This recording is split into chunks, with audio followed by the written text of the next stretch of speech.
Pemirsa, kita masih bersama Indonesia Lawyers Club dalam diskusi RUU HIP, benarkah melumpuhkan Pancasila? Sekarang giliran pakar hukum tata negara Irman Putra Sidin. Terima kasih Pak Karni. Assalamualaikum warahmatullahi wabarakatuh dan selamat malam buat semua. Saya kira saya juga setuju dengan Habib Abu Bakar bahwa barometer kebutuhan konstitusional Republik ini itu saya tunggu tiap minggunya itu di acara ILC, topiknya itu apa. Jadi kalau Bang Karni berpikir lain, ya itu adalah wajah yang bisa kita teropong. Oh, pergerakan konstitusional minggu ini begini. Kita bisa teropong di situ.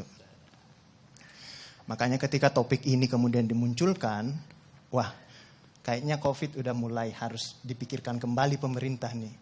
Status darurat bencananya dan status darurat kesehatan masyarakat sudah mulai harus dipersiapkan ke depan. Seperti itu, karena masyarakat kayaknya lebih fokus untuk berbicara tentang HIP ini. Bukan lagi sesuatu yang seperti 3 bulan lalu soal COVID itu. Kira-kira begitu Pak Karni. Nah, perdebatan kita malam ini adalah, saya juga setuju dengan pertanyaan Pak Karni. Tadi ke Habib Abu Bakar. Ini kenapa takut sekali sama komunis? Bangkit. Dan tidak ada pasal dalam RUU HIP itu yang ingin menghidupkan komunis.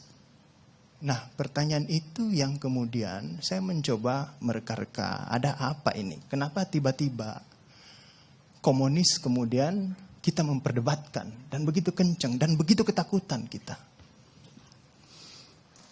Saya mencoba merunut-runut ya perjalanan sejarah ketatanegaraan kita di Reformasi 98. Jadi ketika Reformasi 98 itu bergaung, adalah mengembalikan kehidupan masyarakat kepada kehidupan konstitusional yang ideal. Tidak boleh ada kekuasaan yang kemudian merampas hak-hak warga negara. Gak boleh ada seperti itu. Intinya seperti itu. Mengembalikan daulat itu kepada di tangan rakyat. Maka semuanya bunyi ketika Reformasi 1998. Dan salah satunya ketika itu adalah masuknya gelombang hak asasi manusia masuk dalam perubahan konstitusi, yang kemudian diresponslah orang-orang yang pernah tertindas di masa Orde Baru karena dianggap terlibat baik langsung atau tidak langsung dengan organisasi terlarang ketika itu. Masih ingat KTP yang ada kodenya itu Pak Karni kan? Itu udah mati ya, haknya orang itu di situ kalau sudah. Padahal mungkin dia hanya pernah diundang mungkin di situ. Atau mungkin tidak pernah sama sekali, tiba-tiba dia kehilangan hak-haknya selama puluhan tahun. Maka kemudian Reformasi 1998 kita ingin udah lupakan semua itu. Ya. Kita lupakan semua itu. Tidak bisa luka-luka lama ini kemudian kita pelihara terus untuk berbangsa dan bernegara. Gak bisa di situ. Maka kemudian teman-teman yang pernah di stigma organisasi terlarang ini menggugat di Mahkamah Konstitusi. Pak. Dia menggugat di Mahkamah Konstitusi tahun 2003. Karena perubahan Undang-Undang Dasar menghadirkan Mahkamah Konstitusi ketika itu untuk mengawal konstitusi. Maka ini adalah ruang. Masuklah teman-teman menguji di Mahkamah Konstitusi. Sebelum dia masuk ke Mahkamah Agung kemudian dilimpahkan ke Mahkamah Konstitusi. Dan Mahkamah Konstitusi ketika itu mengabulkan permohonan yang pernah terlibat dengan organisasi terlarang. Silahkan teman-teman warga negara yang pernah terlibat dengan organisasi terlarang. Karena ketika itu pasal yang digugat adalah larangan bagi warga negara yang pernah terlibat organisasi terlarang, mau langsung atau tidak langsung, untuk menjadi calon legislatif. Pasal 60G. Saya ingat sekali. Dan ketika putusan itu, inilah putusan yang sangat penting dalam sejarah konstitusi kita. Dan baru pertama dikeluarkan putusan itu. keluar putusan ini, riak-riak tidak banyak ketika itu. Tidak banyak riak-riak ketika itu yang seperti sekarang ini. Bahwa kemudian ini tidak ada, ini akan kebangkitan PKI, ini akan kebangkitan. Coba Ustadz Abu Bakar coba buka filenya di tahun 2004. Ustadz Abu Bakar ngomong apa di situ ketika keluar putusan itu, putusan MK itu. Boleh warga negara yang pernah diduga terlibat atau terlibat KTP-nya untuk menjadi calon legislatif. Saya pun ketika itu mengatakan bahwa ini hanya bukan calon legislatif, bisa juga menjadi calon kepala daerah nih. Inilah. Karena negara konstitusi tidak boleh orang didiskriminasi. Tidak ada, riak-riak tidak banyak ketika itu. Tidak banyak. Kenapa bacaan saya riak-riak tidak banyak ketika itu? Karena kehidupan kita adalah kehidupan ketika itu. Tidak ada golongan-golongan tertentu yang pernah luka oleh kelompok ini, itu diusik. Oleh kelompok, banyak, ada golongan yang pernah luka, punya luka yang tadi disebut oleh Ustadz Abu Bakar, Ustadz Zaitun. Bahwa golongan Islam itu punya luka dengan kelompok ini. Situ. Berapa ulama dibantai, kan gitu kan? Ya. Tapi kalau itu alasannya Ustadz, bukan hanya PKI pernah membantai Indonesia. Belanda juga pernah membantai Indonesia. Westerling itu di rumah saya di Sulawesi Selatan sana, korban 40.000 jiwa. Tapi apakah kemudian luka itu kita pelihara sehingga kita tidak mau jalan-jalan ke Belanda sana? Tidak juga, Ustaz. Gitu. Kurang apa kejamnya lagi Jepang dengan rumus. Bukan hanya mengganti ideologi, negara ini mau diambil alih semua. Tapi kemudian kita tidak ada masalah. Mungkin kita sebagai Islam karena Islam kita ini rahmatan lil alamin. Mungkin karena kita ini bangsa Indonesia bukan bangsa yang pendendam. Atau bisa jadi mungkin ketika kita diperhadapkan dengan persoalan ini, kita tidak merasa diperlakukan tidak adil dalam peradaban global. Sehingga bangsa-bangsa yang pernah menindas kita, itu kita tidak ada masalah lah. Kita bisa bersahabat berpegangan tangan lagi. Sampai saya hitung, sampai 2014, coba Pak Karni buka file-filenya. ILC itu, 2016 ke bawah, pernah tidak ada perdebatan-perdebatan yang Pak Karni angkat. Perdebatan ketegangan-ketegangan antara kelompok Islam dan kelompok-kelompok nasionalis. Bisa dibuka di situ. Tapi setelah itu, banyak sekali filenya. Saya hitung. Jadi apa yang kita bicarakan malam ini adalah bagian dari pasal yang sering dibicarakan oleh ILC sejak 5 tahun terakhir ini. Ketegangan-ketegangan antara kelompok Islam dan kelompok nasionalis. Istilah ini ada dalam sejarah konstitusi tadi disebutkan oleh Pak Fadlison. Dalam Piagam Jakarta. Dan ketegangan itu terjadi. Tadi disebutkan Ustadz Zaitun. Ada luka yang golongan Islam sebenarnya udah kering ini barang. Kering ini barang. Tapi kita luka ini sama-sama. Tadinya saya berpikir golongan Islam ini pecah-pecah juga. Tapi baru di isu ini ternyata saya mengambil kesimpulan. Semua golongan Islam itu bersatu ketika dia berbicara dengan luka lamanya di situ. Tidak ada lagi perbedaan. Jadi saya mulai membagi kelompok Islam ini. Ada kelompok Islam yang nyata-nyata dia menentang mengoposisi pemerintah. Ada yang kelompok Islam yang tidak nyata-nyata menentang, tapi juga akan siap menjadi oposisi. Ada juga kelompok Islam yang seolah-olah tidur bersama pemerintah, tapi sambil membisikkan ke telinganya pemerintah. Kalau kamu mencederai Islam, saya jewer kupingmu di situ. Ada juga begitu. Karena mereka ketika kelompok agama kemudian mulai disingkirkan, maka dia kemudian semuanya bersatu. Makanya ketika saya baca semua maklumat MUI, maklumat NU, maklumat Muhammadiyah, itu nadanya sama. Tapi ada yang saya tertarik dari Mudah-mudahan saya tidak salah dapat berita itu tentang NU ya. Ada NU juga keluar kan? Gitu. Mudah-mudahan saya tidak salah baca. Saya lebih sepakat dengan itu.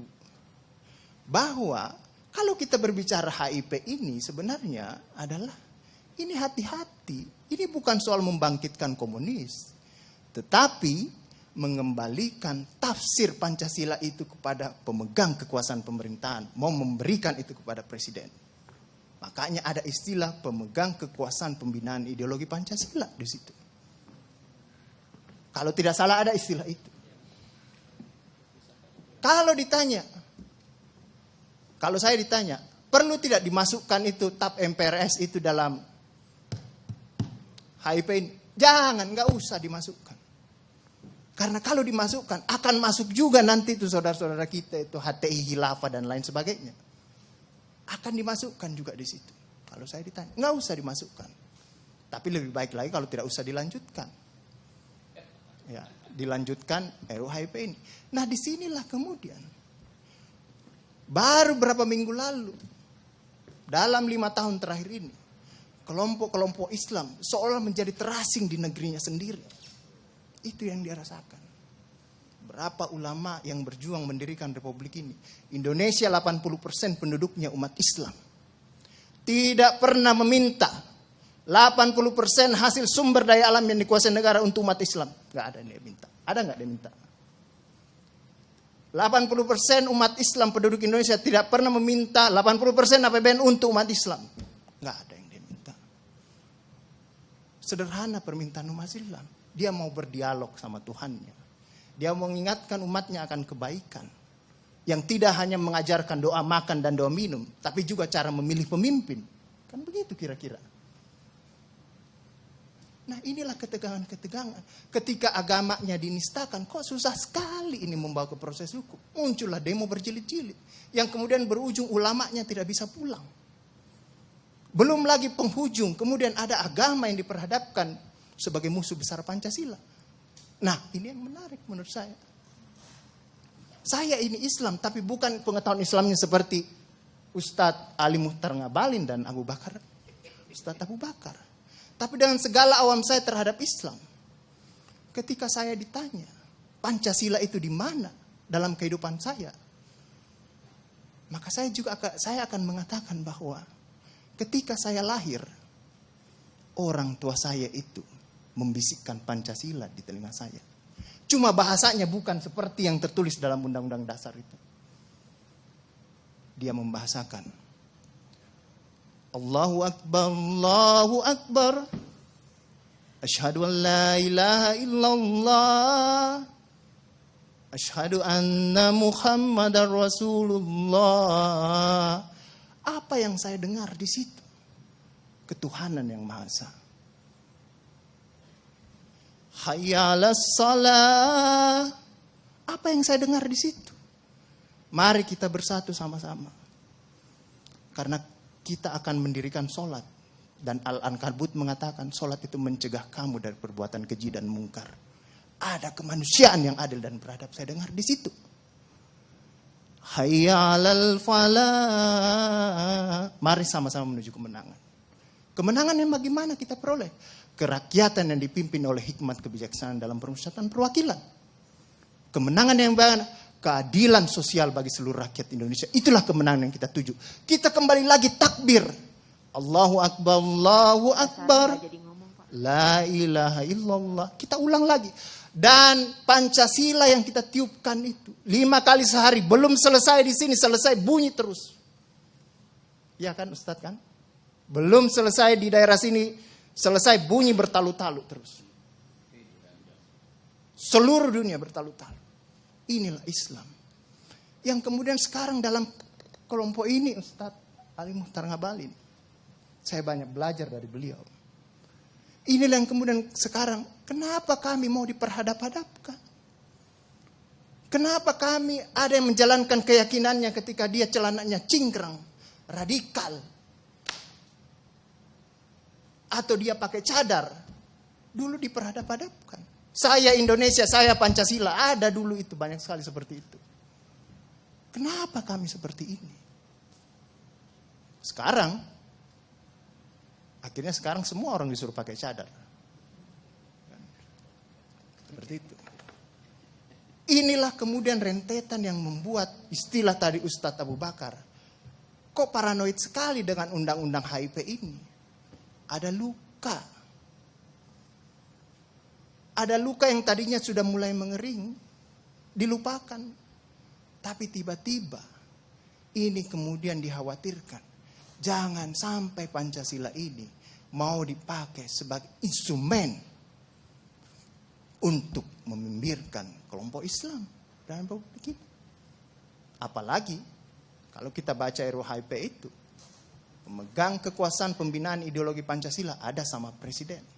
Saya juga baca-baca sekilas tadi. Kok di situ ditulis pendidikan nasional menurut undang-undang ini itu berubah. Tujuan pendidikan nasional oleh Undang-Undang Dasar mengatakan bahwa beriman, bertakwa, berakhlak mulia. Di sini diciptakan pendidikan nasional itu bertujuan untuk menjadi tenaga ahli dan terampil. Ini kan mau dikasih jadi tukang ini bagi kapitalis kalau seperti itu berpikirnya. Nah, inilah yang kemudian yang dirasakan oleh kelompok-kelompok Islam dalam perspektif perjalanan konstitusional kita, bahwa ada yang tidak adil dilakukan oleh kekuasaan. Kelompok Islam selama ini tadi yang saya katakan tidak pernah meminta apa-apa. Paling jauh kelompok-kelompok Islam mungkin dapat honor dari negara. Itu pun tidak dipakai untuk foya. Dikembalikan lagi untuk membantu negara, menghidupkan santri-santri, mencerdaskan kehidupan bangsa, menciptakan manusia-manusia yang beriman, bertakwa dan akhlak mulia. Yang sebenarnya tugas pemerintah itu. Dikembalikan lagi seperti itu. Itulah yang kemudian mulailah sekarang kelompok Islam sangat hati-hati. Kalau kemudian Pancasila ditiupkan terus, seolah-olah ini mau dijadikan instrumen untuk memarjinalkan. Siapa kekuasaan itu pertanyaannya? Saya juga tidak tahu. Tetapi kita akan bisa menemukan jawabannya itu Pak Fadli, Pak Ali Muhtar. Mari kita pulang ambil cermin masing-masing di rumah. Bisa jadi kekuasaan itu ada pada wajah dalam cermin itu. Saya kira itu Pak Karni yang bisa saya sampaikan. Baik.